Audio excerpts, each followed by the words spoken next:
the Prime Minister of the Kingdom of Thailand, the Prime Minister of the Kingdom of Cambodia, and the President of the United States of America.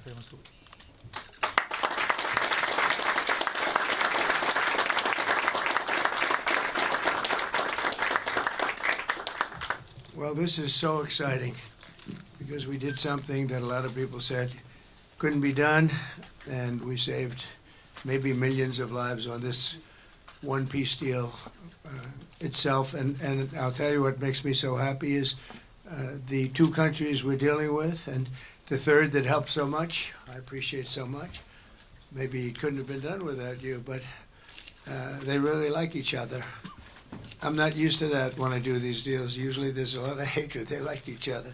So it made it a little bit easier. But millions of people are alive today because of this peace treaty. So before I begin, I want to extend our deepest condolences to the Prime Minister, Anutin, as well as His Majesty, the King of Thailand, and the entire nation on the passing of Her Majesty, Queen Sirikhet, the Queen Mother, and a beautiful, incredible woman who is so respected all over the world, actually respected. I know the people of Thailand will remember her forever as the embodiment of dignity, kindness, and grace. This just happened. But this is a woman who was so loved and respected. Today we honor the memory by bringing the blessing of peace to the nation she dearly loved. She loved this nation like few people love their nations. This is a momentous day for all of the people of Southeast Asia as we sign a historic agreement to end the military conflict between Cambodia and Thailand. And we're so honored to be involved in that. It's so important to me. Two great countries, but they were going at it. I want to congratulate the two courageous leaders, and that's what they are. They were courageous, who are taking this monumental step. Prime Minister Manet and Prime Minister Anutin. I also want to thank Prime Minister Anwar of Malaysia. I called him right at the beginning and I said, you have two countries that are fighting right next to you. We need a third place. We need a sort of a neutral place, right? And he was there, and I said to him, if we get this solved, I'm coming to your country. And I told the truth, didn't I? A lot of times they say that, and that's the last you ever see. But I felt I had an obligation to come because you were so great, and the two men alongside of you are so great. Historic figures now, really historic figures. So I felt it was an obligation I had. I told it to you. That was about a year ago. And all of this has taken place. It's been so beautiful to see. It had started, and there was a lot of killing, and then when we got it stopped very quickly in this case. Some we did in 32 years. Took 32 years to get them stopped. They were fighting for a long time. This was very nasty, but it was stopped very quickly before it started. And the two leaders have great respect for each other. But the Prime Minister played a very important role in helping convene the two sides for discussions here in Kuala Lumpur. Earlier this year, an armed clash broke out along the border of these two countries. Really ancient countries by most standards. They've been long time, tremendous cultures, resulting in numerous deaths and thousands and thousands of people displaced from their homes. It was starting. Because of America's strong commitment to stability and peace in this region and every region where we can do it, my administration immediately began working to prevent the conflict from escalating.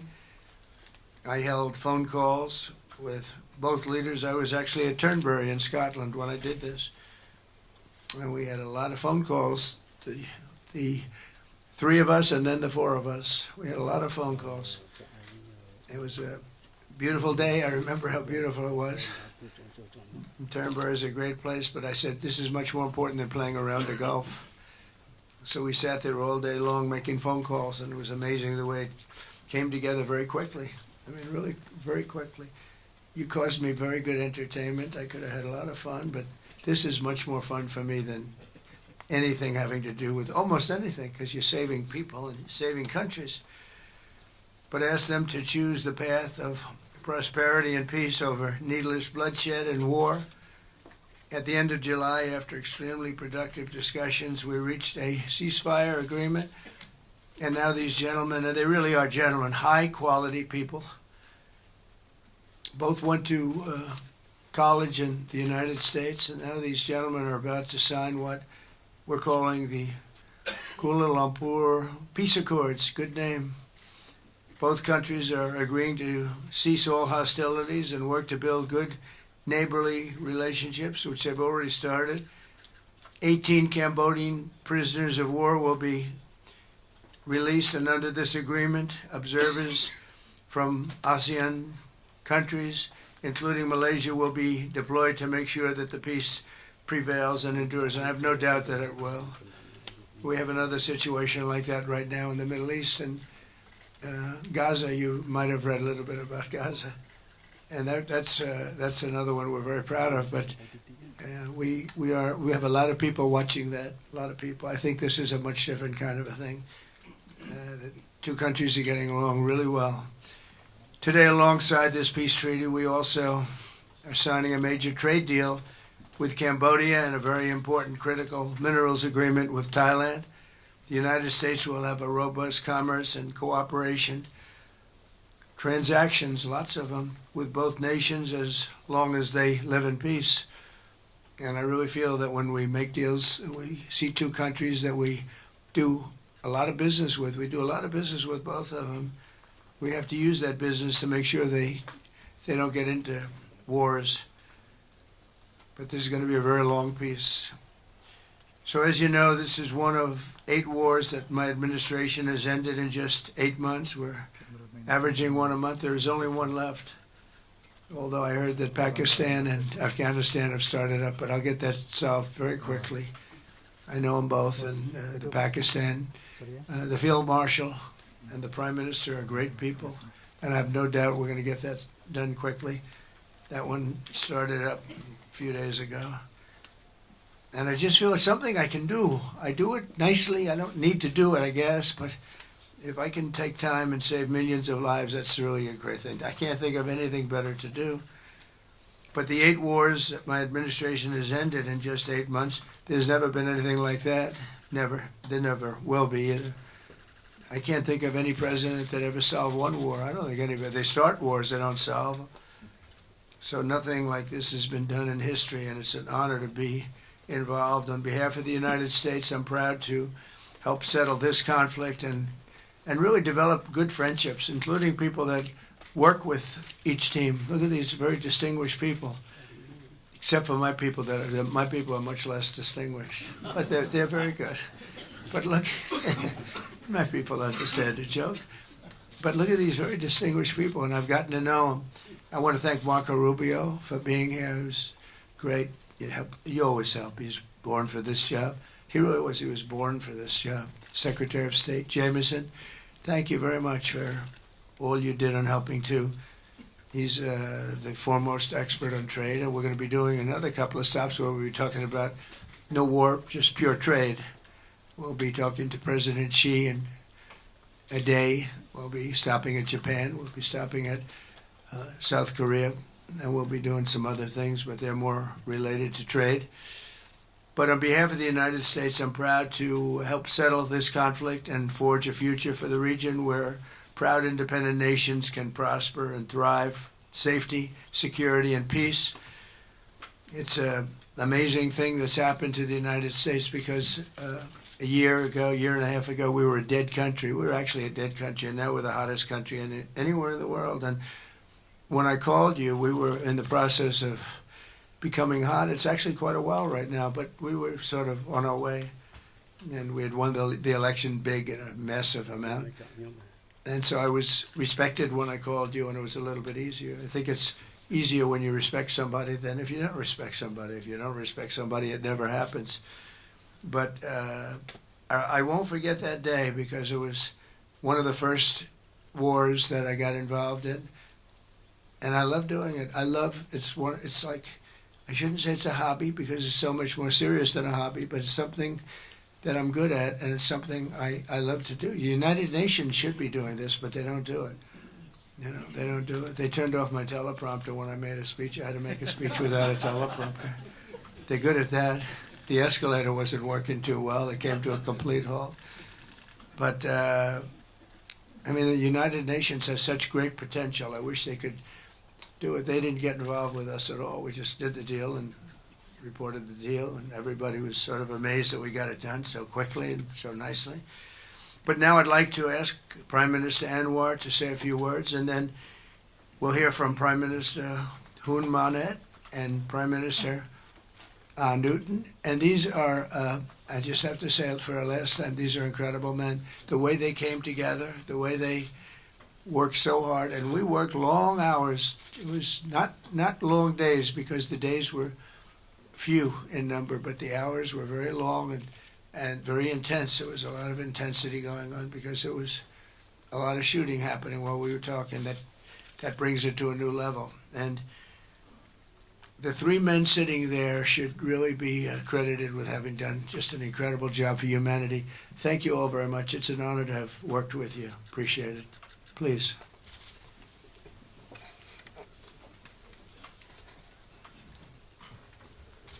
Thank you, President Donald J. Trump, for giving us this honor. And on behalf, of course, Malaysia and our colleagues in ASEAN, I must thank you for your concern, for your empathy, and for your commitment to support this peace deal. When I first received your call, and then urging me to do more in supporting our initiative, and you personally did call both Prime Ministers to urge for a speedy peace settlement, I would say a great thank you. And we, of course, admire your tenacity, your courage, because the world needs leaders who promote peace strongly. And to achieve that, you have to break some rules, as you did today. When President arrived, he asked me to join him in the car. I said that's against the security and protocol rules. And he was delighted to break the rules, and it was a nice ride. And we share a lot of things in common. I was in prison, but he almost got there. But very good exchanges on a number of issues. Of course, priorities, of course, the peace deal. Thank you, both Prime Ministers. You did a great job. We are delighted to have you as colleagues, as true friends, and you understand the need to secure peace to save our people, and also the ASEAN position as a region of peace and prosperity. And I must also share with you here that I took the opportunity, full opportunity, without Secretary Rubio knowing this, exploring other issues too, and thank the President for his effort to secure peace in many parts of the world, including Gaza, and urging him to remain focused and ensure that there's a comprehensive peace that the world requires. And I am delighted, truly, President, to hear from you personally how determined you are to ensure that peace is achieved in the most intractable areas, almost impossible. But you did it, and we have shown our support and call on the United States in particular to continue this with the support of many, not only neighbors, but the part of the world. But I must also take this opportunity to thank Secretary Rubio, Jamison, and Ambassador Kagan, because they were very helpful. I mean, you didn't say that, but I must say that, because they were extremely helpful in ensuring that you come here. I mean, I wasn't sure when you said to me, yes, Prime Minister Anwar, I'm coming. Well, I'm not sure, because, you know, I deal with a lot of politicians. But you are an exception. Thank you, Mr. Donald Trump. Thank you very much again.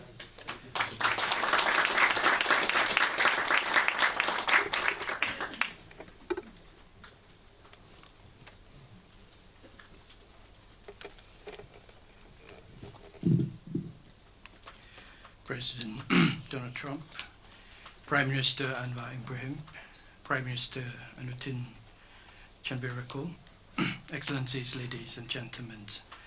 Today marks a historic moment, profound significance for Cambodia and Thailand. A day that reaffirms our shared conviction that peace is always possible when nations have the courage and wisdom to pursue it together. On behalf of the Cambodian peoples, I wish to express my deepest gratitude to President Donald J. Trump for his decisive leadership and steadfast commitment to supporting the lasting peace between Cambodia and Thailand, and for his tireless efforts to make it a reality. I also wish to convey my sincere appreciations to Prime Minister Anwar for his unwavering support and facilitation throughout this peace process until successful conclusions. I further extend my appreciations to my ASEAN colleagues, China, and other partners who have been supporting the ceasefire from the beginning. The principles that underpin this joint declaration are those that Cambodia holds dear. That no matter how difficult or complex our dispute may be, they must always be resolved through peaceful means in full conformity with existing treaties and international law. Cambodia reaffirms a strong commitment to fully and faithfully implementing these joint declarations and to continuing to work closely with Thailand and all our partners to ensure that this peace endures and brings tangible benefit to our peoples. We look forward to continued support and contribution of international communities and partners to fruitful realizations of the joint declarations. As we speak, I think our two commanders are discussing on the possibility of start of withdrawal, partial withdrawal of the first phase of our heavy weapons as an indication of our willingness to show that the execution of the joint declarations. At the same time, I strongly hope for the prompt release of our 18 soldiers on humanitarian grounds and as agreed in the joint declarations. Finally, recognizing your unwavering dedications and resolute effort to promote peace, and not only between Cambodia and Thailand, but also among other nations. And reflecting the gratitude of the Cambodian peoples, I have nominated President Donald J. Trump for the Nobel Peace Prize. And he, like I say, peace saves life. And this is the wish of our Cambodian people as appreciations for the President. So thank you very much, Mr. President. Thank you.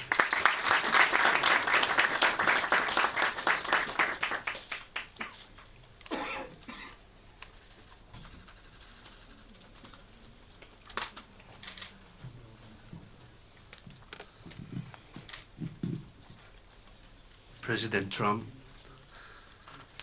Prime Minister Anwar, Prime Minister Manet, Excellencies, distinguished colleagues, today marks a new chapter for Thailand and Cambodia.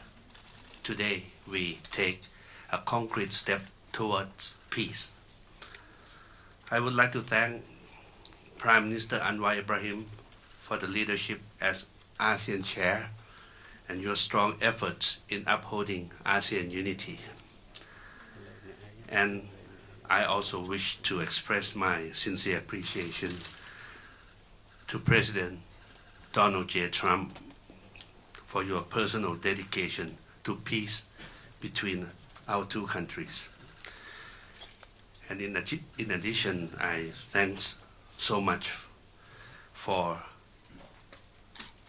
the kind words of condolences that the President has given to our country on the great loss of our beloved Queen Mother. It means a lot to Thai people. We have come a long way since agreeing to the ceasefire here in Malaysia on 28th of July. The discussions since then have led to this important outcome, which is the signing of our joint declaration today. And I have to thank Prime Minister Manet for his cooperation and support that led us to this moment. Thailand stands for peace, This declaration reflects our will to resolve differences peacefully, in full respect of sovereignty and territorial integrity. This declaration, if fully implemented, will provide the building blocks for a lasting peace. But more importantly, it will begin the process of mending our ties. Our border communities have been divided by conflict, and innocent civilians have suffered immense losses. This declaration places a firm responsibility on our two parties to act. I believe we can achieve what seemed beyond reach a few months ago. To this end, I welcome the agreement that following the signing of this joint declaration today, both sides will begin implementing all the agreed points, in particular promptly removing heavy weapons from the border areas to ensure the safety of our people, to build confidence and trust.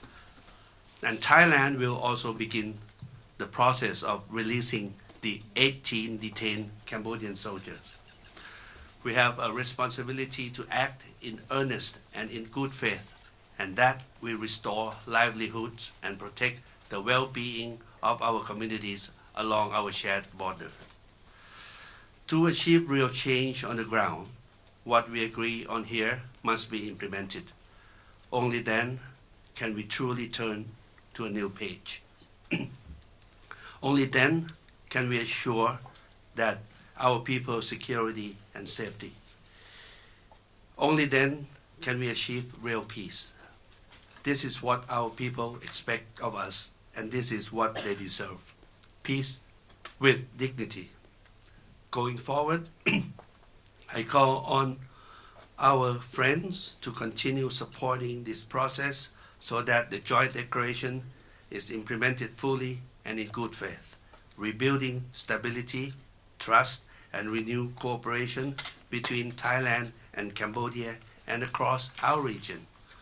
I am also pleased that today we announced the joint statement on the framework for a U.S.-Thailand agreement on reciprocal trade, which I hope will facilitate our negotiations on tariffs for conclusion by end of this year. We will also sign the MOU between our governments on cooperation on critical minerals, which will further promote resilient and sustainable supply chains for years to come. Thank you once again. Thank you from the bottom of my heart. Thank you.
And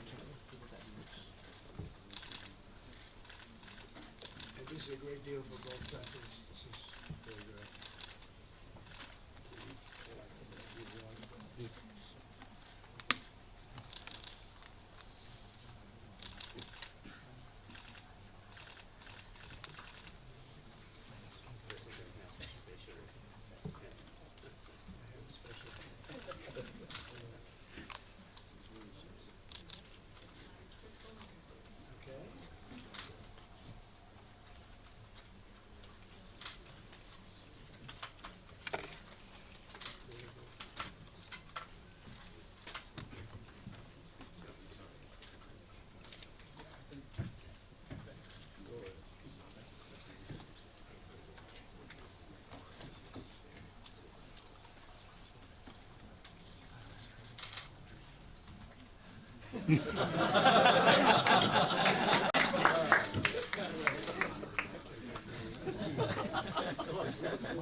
Thank you very much, and congratulations, everybody.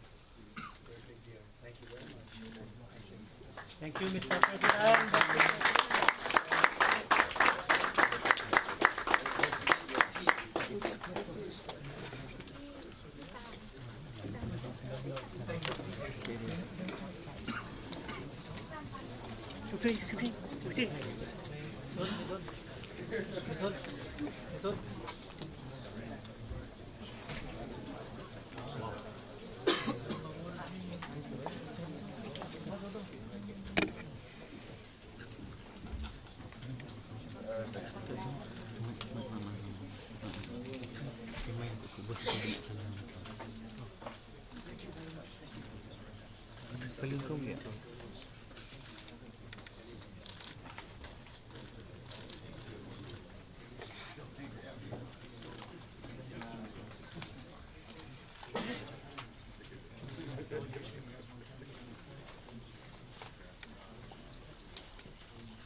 Tunggu dalam 4 time dulu. Nanti dia akan cakap.